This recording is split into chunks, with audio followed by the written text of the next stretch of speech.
On this episode of Redlit, neighbors ran over our fence.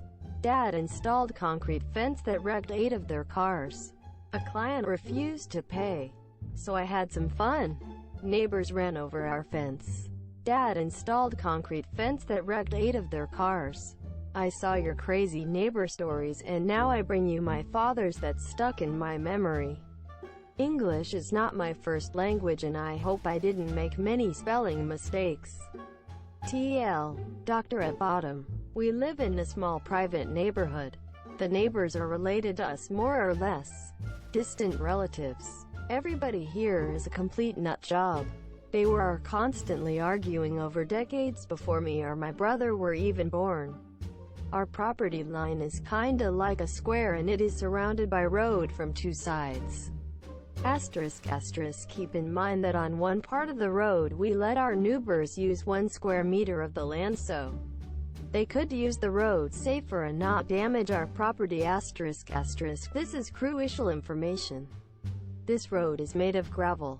The neighbors want my parents and only my parents to pay for the entire cost to lay an asphalt road.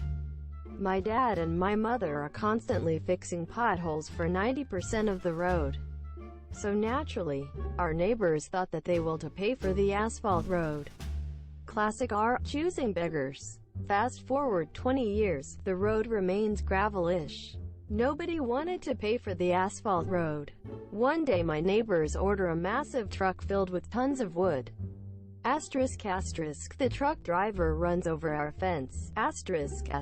Nobody wanted to pay for the damage. Our fence is made out of multiple bushes, trees and a little bit of metal fence too. These plants were now completely destroyed and a part of metal fence completely bent.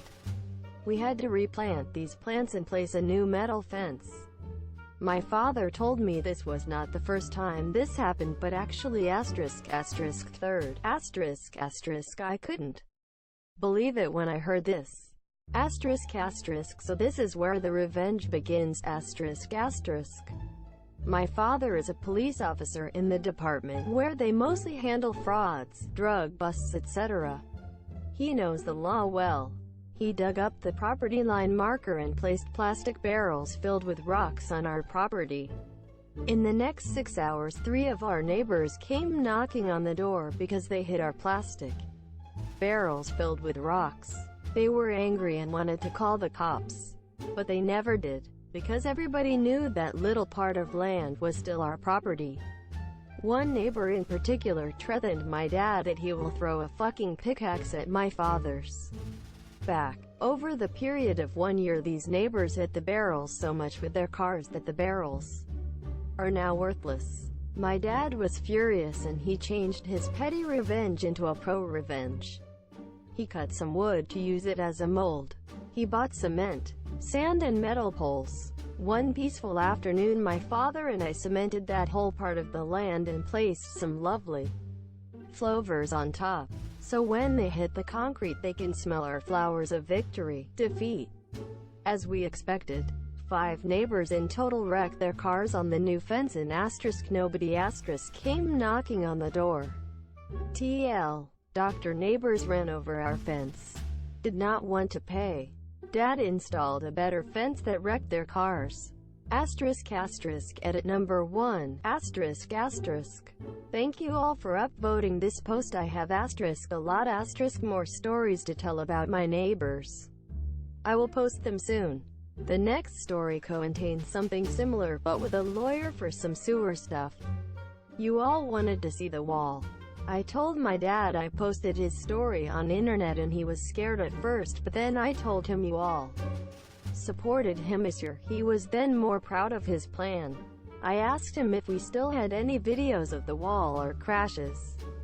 We looked over at his computer. Then my computer. Nothing. So I went outside and took a picture with my phone. It was really dark. Here is the picture in keep in mind I will take another picture in the morning when there is more light outside. I promise. The wall at daylight. http://imager.com/exa3mc The Wall at Night, https://imager.com/a/pibecoa. Sketch of the property line, https://imager.com/a/ibrin6l. And a special picture for some of you from our legal advice that wanted MS Paint stuff. https://imager.com/a/sinvith. Edit number 2 **k. Thanks for the silver. Enjoy your day. Edit number 3 **k. Thanks for the silver and gold. Enjoy your day. Edit number 4 **woo platinum. Thank you. Enjoy your day. Edit number 5 just woke up. Guess who ran outside to take a picture? Here it is. A daylight picture of the Wall of Victory. Defeat. http imager.com/exa3mz. Edit number 6 added another story about my neighbors on my profile. Because I couldn't find the most suitable subreddit. We went to court for this one and won. Enjoy. A client refused to pay, so I had some fun. When I have the time and come across interesting projects or clients, I take on one-off assignments to create websites, graphics, applications, etc. for said clients. I recently had a client for whom I created a website. Their old website looked like it was created in the early 90s, but it drew a lot of traffic, so the need to update was clear. Like always, we first agreed on the scope and design, and my client showcased his competitors' websites for me, explaining what kind of things he absolutely wanted for his site, but better, as he put it. I then had him sign a standard contract and pay a small upfront fee. Everything went smoothly and I got to work. After the project finished and I sent an invoice to my client, he told me that he won't be paying anymore. During the few days that I had worked, he had watched some YouTube videos about creating websites and he had come to the realization that he, without any prior experience in web design or programming, could create an equally impressive site in pretty much the same time as I had. And so he didn't feel like he should pay me anything extra. I reminded him of our contract and he flat out said that I am free to take him to court, but he won't be paying me. Obviously I had no intention of taking him to court because it would result in more headache than it'd be worth, but I wasn't just going to let this slide. The website was already live and teeming with visitors, but my client, although they were a newfound web design professional, hadn't realized that I was still the only one who had access to the site's backend, which meant that I could make any changes to the site and he couldn't do anything about it.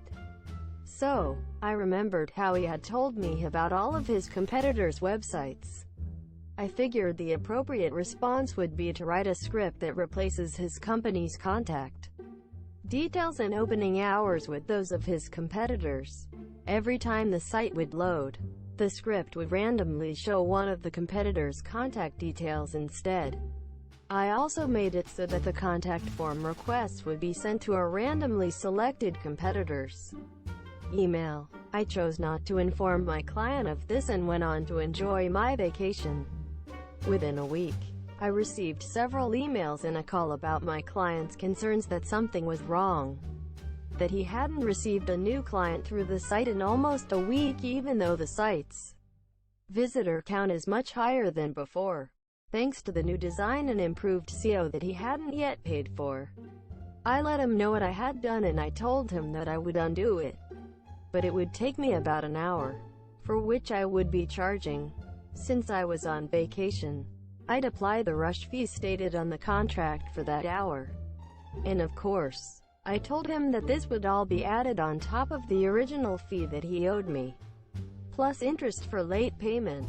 Naturally, this led to insults and threats being thrown in my direction, to which I calmly responded that I will begin work once I have the money on my account, and if he doesn't want to lose any more customers to his competitors, he'd best man up quick. He tried to call me immediately and I just declined the call. After the second attempt to call me again, I sent him directly to voicemail. I received an express payment to my account the very next morning. ***** edit 1 ****, added details below about the legality of the situation that some have asked about. The client's old 90s-styled website was running on a similarly outdated legacy hosting package. As such, I had convinced him to update his hosting provider in the process. So, I had paid for the hosting and set up the new site on that server. I did not touch the old site at any point. After I was done with the site, I showed it to the client who was happy with it and told me to redirect his domain to the new server. To do this, he gave me the login details to the site where he hosted his domain. I logged in, redirected the domain and logged out. Then, after it came clear that my client hadn't paid me and told me that they wouldn't pay me, all I did was modify the code that I had written, that was on the server that I had set up, that the contract stated would be my property until the final payment was made. As my client didn't pay, I merely edited code that I owned, on a server that I owned. He could have gone and redirected his domain back to his old server at any point. But, even after his newfound web development expertise didn't know or care how to do, the only thing that was illegal was my client refusing to uphold the contract and pay me for the work that I had done for him this year. *****, edit 2 ****.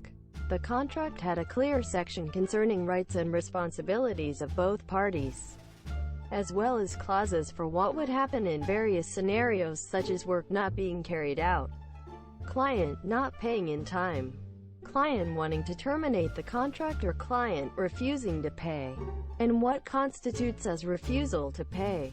Refusal to pay would mean that the rights and ownership are not transferred to the client and that I may remove the site and any files and software I have associated to it, as well as modify the site as I see fit.